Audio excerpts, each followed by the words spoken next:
Those who were abused by their parents, how did you treat them when they got older?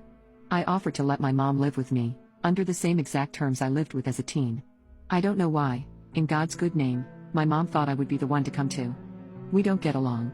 I went to live with my dad at 16 because she told me she hated me and kicked me out. My older brother, the golden child, I know for a fact has a spare bedroom she could sleep in now that she's losing the house. My mom's situation is entirely her own fault as well, which makes this all the more annoying. She and my stepdad bought a 7-bedroom house 10 years ago, right after she left her job of 20 years to work at some stupid startup that was out of business only 3 years later. My stepdad spent the last years of his miserable life bedbound because he ignored every doctor telling him to stop shoving his face full of food at every waking moment of the day. So, he died 500 pounds and in misery. I was more than fine with this, by the way. However, when he died earlier this year, it pretty much drained the last of the money my moron of a mother had remaining, and now the bank's taking the house back.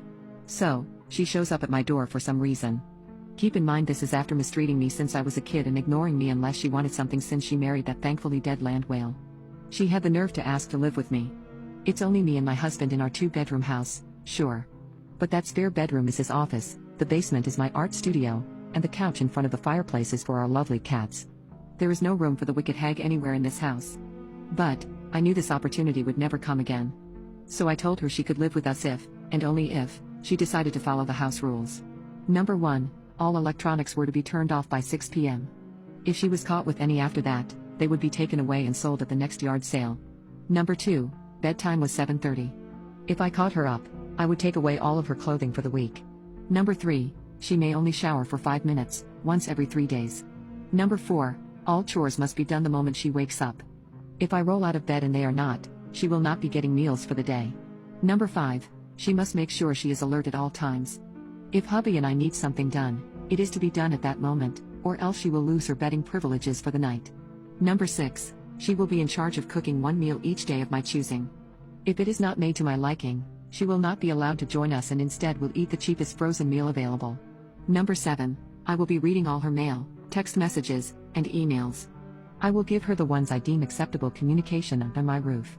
Number 8, her car will be my own personal travel car, and she will also drive me wherever I want. She will still have to pay for gas. And, last but not least, number 9, if at any point she displeases me, I will be calling my brother to pick her up from a nearby gas station. I will get to choose what she takes to put in a torn-up backpack before dropping her off without looking back. She called me a monster, told me these conditions were inhuman, and asked if I was insane. These were the exact conditions I lived under for years as a teenager. The exact conditions she tormented me with for years until she finally let me go live with the one parent that loved me. And these would be the conditions she would suffer under if she dared to ask me to home her worthless, joy-sucking soul. I don't know where she went after she stormed out of my house. My brother called me and told me I have the biggest balls in the family for the stunt I pulled. From the sounds of it though, none of the spawn want the brood mother to live with them. I hope she finds a nice park bench to stay on.